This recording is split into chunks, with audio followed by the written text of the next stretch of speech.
Morning भाई माने जय Jagannath welcome to my channel with new blog. ताहले आज गोटे मॉर्निंग राइड हबो। मॉर्निंग राइड रे हमें आ गोटे गप कथा हबा। ए गपटा गोटे छोट गप, गोटे एक्सपीरियंस स्टोरी। जेमती मु कहे आपण माने सेति भल पाए दंती सब स्टोरी को। तो जिनस कौन है स्टोरीटा एमती थिला जे फनी जतबे साइक्लोन आसला तापर परे मु ओडिशा जाई थाए। ओडिशा गला बेलू पहुँचली एयरपोर्ट रे पहुँचला पर मते गोटे कैब खोजिली। माने मु अनुगुल ढेंकानाल पटे जीवाको हेले बस रे मते कटक देख जाक पड़ियो। तो एयरपोर्ट रु अप टू रसुलगढ़ पर बस धरिकी कटक आड़े कि जदि डायरेक्ट बस मिलला आम ढेंकानाल अनुगुल से रूट रे जाई परिया। तो मु कैब खोजु थाए। कैब खोजिला बेलू मते देखला जे गोटे ओला बाइक देखला। बोले कौन गोटे नुआ जिनसटा बाइक रे बसिकी जीवा तापरे सस्ता भी पड़ियो। तो बाटर गला बेलू देखीद कौन कौन सब होती फनी रे भुवनेश्वर कौन चेंज होती। तो ओला बाइक बुक कली। गोटे छोट पिलाटे आसला बाइक रे आसला। पहुँचला कहला कौटी जी मुझे रसुलगढ़ जाके जी। मत कहला सार गोटे रिक्वेस्ट अच्छी। मुझे कौन रिक्वेस्ट अच्छी कहला जे आप जो राइडटा कर राइडटा को कैंसल कर दिंतु। राइडटा माने आपण जी पैसा अच्छी माने दबा लगी से पैसा मत देदेवे। आप राइडटा कि कैंसल कर दिंतु कारण मत ओला किसी तार परसेंटेज काटिकी देव तो किसी लाभ हेनी मोर बेसी। तो कैंसल कर दिंतु। मुझे ठीक अच्छे कैंसल करदे केते टका एमती हम कि। तो कैंसल करदेली। तापर एटू मत से कहूँ सर फोन टाक स्विच अफ कर दिंतु। मुझे ये कौन मत किडनाप कर ना कौन। तो मुझे फोन कहीं स्विच अफ करी कहला आपन जो कैंसल करदे आपको से कॉल कर माने ओला रु कॉल आसपे जदि मत पचारे मु माने आपन को जदि पचारे जे आपण माने एमदी राइड कम कैंसल होला से जगह असुविधा हो पारे तो आपण कैंसल कर दे थांतु। तो मु माने तो स्विच ऑफ कर दे थांतु फोन टाको। मु कहली ना फोन स्विच ऑफ करी हबनी। मु जदि मते फोन आसला कि कौन होला मु फोन उठेबिनी। तो सेमती कथबार्ता छिड़िला। तापर आमे बाहरलु रसुलगढ़ जाके बाइक रे बसी जाइछु। बाइक रे गला बाटर सब गछ गछ सब भांगी भुंगा जाइछि से सब देखी देखी मु जाउछि। तो माने भुवनेश्वर टिके चेंज हो जाइछि। ओडिसा रे बहुत जोर गोटे साइक्लोन आसी। तो मु ताक सब पचारि जाउ थाए कोठे कौन चलछि कौन ये करछि ताको पचारली जे कौन करछु तू कौन बाइक चलेक एमती तोर सब ठीक ठाक होछि कहला नाइ मु होछि जर्नलिज्म स्टूडेंट मु पीजी रे रहे। तो टिके पैसा पत्र असुविधा अछि घरे। तो घरे पैसा दे पारंतनी मत चलिया लगे मु बाइक चलेक से रोजगार करी चलुछि। तापर तार विभिन्न स्टोरी सब कहला जे केमदी तार घरे ने चलिया लगी माने पढ़िया लगी पैसा नथिला। ता बापा धार उधार करी देथिले कहला मो बापा माँ को मोर बहुत किसी कर्तव्य अच्छी मत रेस्पॉन्सिबिलिटी नवाक हम मत पढ़ी गोटे जर्नलिस्ट हेबी। तो एटा गोटे मोर चलची गोटे पार्ट टाइम जॉब गोटे करुच्ची। तापर एमती कहला मु गोटे कहला ना पिलाटा जहाँ लगे गोटे परिश्रम करुच्ची। आउ सब पचारि मुझे कहली आउ सब कौन कौन कहला पुणी आउ गोटे कहला जे मुझे मोबाइलटा ये मसरे किणी मो दरमारे। तो बहुत खुशी लगुच निज गोड़े मुझे टी ठिया हो पार्टी। मुझे पचारे आउ केते टका दरमा मिलूँ केती टका मासको मंथली हो जाऊँगी तोर यही बाइक चलेक ओला कहला 10 ରୁ 15 हज़ार हो जाऊँ। मुझे बढ़िया तो 10 ରୁ 15 हज़ार गोटे पिलाटे स्टूडेंट आउ भुवनेश्वर रोचे तो इजिली मैनेजेबल।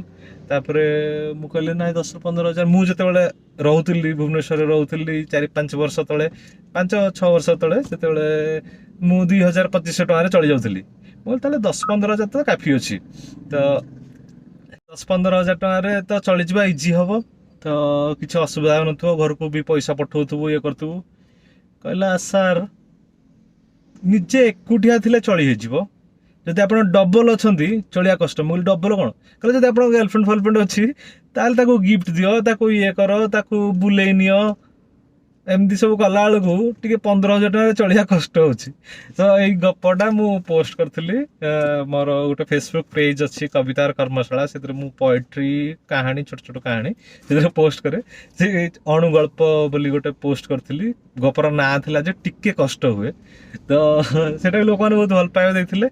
ए स्टोरीटा आपको आज कहया लगी चाहूली गोटे छोट एक्सपीरियंस स्टोरी गोटे मजाक स्टोरी। तो आपको केमती लगे जनातु आउ कमेंट माध्यम कहतु जे मोर ब्लॉग सब केमी लगुच आप बहुत भल पाइबा। कंटिन्यूअसली 10 दिन भितर 7टा ब्लॉग मु कर सारे विथ ऑफिस वर्किंग आवर सहित भी।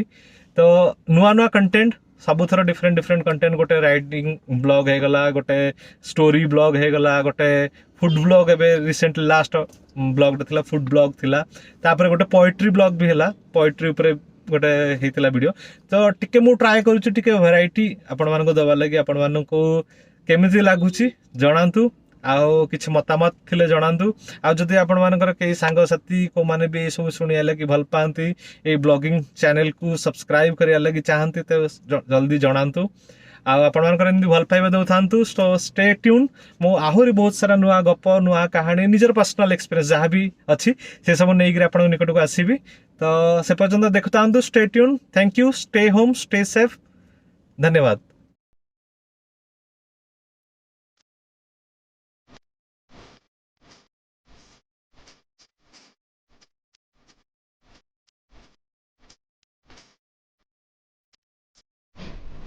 आज बना होची पखाल माछ भजा बेसर राइट। गुड मॉर्निंग भाई माने आज होची रविवार दिन सकाळ आज होची आइंस बार टिके माछ किणी आनिबा मार्केट रू आज टिके रोही आनिबा ता सहित गोटे पखाल बनेबा तो माछ आसी जाइछि एबे प्रस्तुति हबो टिके बेसर माछ भजा हबो देखंतु केमति होची। हमर बेंगलोर रे पखाल दिवस सेलिब्रेट करा जाए माने 3-4टा जगह सेलिब्रेट करा जाए मैंने सब जाइकरी पखाल खाऊ 2-3टा जगह माने भल टिके माछ टिके चिंगुड़ी टिके पकई गोटे पखाल दिवस सेलिब्रेट करा जाए भल लगे। ये गोटे श्री डालमा रेस्टोरेंट अच्छी सेठे भी इलिशी सुखुआ सहित पखाल गोटे हुए बढ़िया लगे। तो पखाल तो जेहेतु आम ओडिया मानकर गोटे मेन डिश सेटा को नहीं आमर ओडिया मानकर सब प्रकार स्वाभिमान तुमको आम संस्था तरफ गोटे नोएल पुलिस किन माने मु गोटे दिन केते रोसई करूची भाब लोक जा कहबा शिशु श्रमिक प्रथा चलछि जबरदस्ती रोसई करा अछि।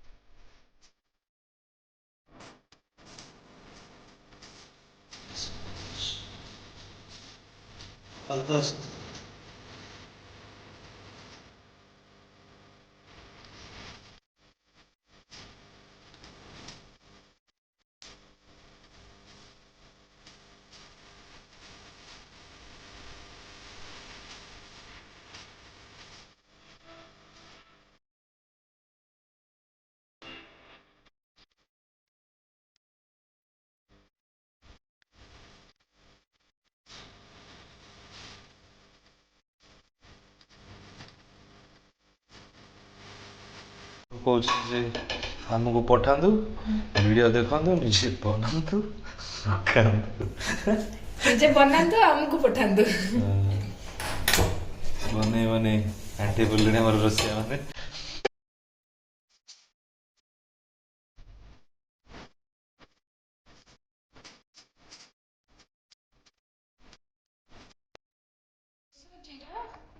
अदा रसुण लंका तापरे पड़ची रसुंगा पत्र और छेचाई की रसुण सरसो तेल टिके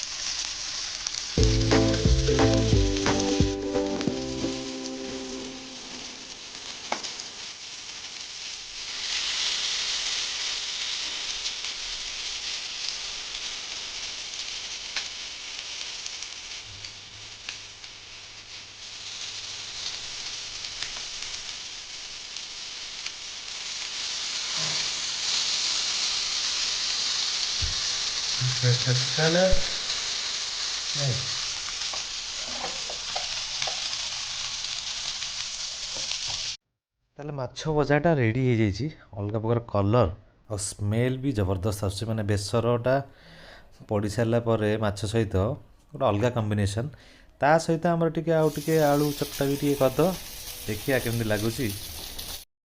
ताले माछ बेसर भजाटा रेडी हो जाइए एबे टिके पखाल लगी गोटे आरंभ करिया टिके अदा टिके काटी आंब कषि अदा हेले बढ़िया ଆମ୍ବ କଷି ଅଦା ନଥିଲେ ଆମ୍ବ ବି ପକେଇଲେ ଚଳିବ। ତ ପଖାଳଟାକୁ ଟିକେ ରେଡ଼ି କରିବା। ଜବରଦସ୍ତ ଦେଖାଯାଉଛି ଆଜି। ତ ପଖାଳ ଟିକେ ଟିକେ ସବୁ ଜିନିଷ ପକେଇ, ଲେମ୍ବୁ ଟିକେ ପକେଇ, ଦହି ଟିକେ ପକେଇ, ଆଉ ପିଆଜ ପକେଇଲେ ଚଳିବ, ନ ପକେଇଲେ ଚଳିବ। ମୁଁ ଖାଲି ଟିକେ ଭଲ ଦେଖାଯିବ ବୋଲି ପକାଉଛି। ମୁଁ ଜେନେରାଲି ପକାଏନି ପିଆଜ। ତ ପିଆଜ ଡିପେଣ୍ଡ କରେ, କିଛି କିଛି ମାନେ ହାଇଦ୍ରାବାଦ ଷ୍ଟାଇଲରେ ଯଦି ପଖାଳ ଖାଇବାକୁ ପସନ୍ଦ କରୁଛନ୍ତି ତାହେଲେ ପିଆଜ ପକାଇଲେ ଚଳିବ। ବେସିକ୍ ଜିନିଷ ଏତିକି ଯେ ଲେମ୍ବୁ, ଦହି, ଲଙ୍କା ଟିକେ ପଡ଼ିଲେ ପଖାଳ ଟେଷ୍ଟ ଆସିବ। ଏଇ ପଖାଳଟା ମାନେ କାଲିଠୁ ରଖା ହେଇଛି, ବାସି ପଖାଳ, ତ ତାର ବି ଗୋଟେ ଅଲଗା ଟେଷ୍ଟ। ତାହେଲେ ଆଜିର ମେନୁ ହେଉଛି ମାଛ ବେସର ଭଜା, ତା ସହିତ ଟିକେ ପଖାଳ, ତା ସହିତ ଟିକେ ଆଳୁ ଚକଟା। ତାହେଲେ କେମିତି ହେଇଛି କମେଣ୍ଟରେ ଜଣାନ୍ତୁ। ନିଜେ ବି ଘରେ ବନାନ୍ତୁ, ନିଜେ ବନେଇକିରି ଖାଆନ୍ତୁ। ରବିବାର ଦିନ ଦ୍ୱିପ୍ରହର ବେଳେ ଟିକେ ମାଛ ପଖାଳ ବାଡ଼ି ଟିକେ ଗଡ଼ିଆ କଥା ଆଉ। ତାହେଲେ ଦେଖୁଥାନ୍ତୁ ମୋର ସବୁ ବ୍ଲଗ୍ ସବୁ, ଆଉ ନିଜର ମତାମତ ଜଣାନ୍ତୁ, ଚ୍ୟାନେଲକୁ ସବସ୍କ୍ରାଇବ୍ କରନ୍ତୁ।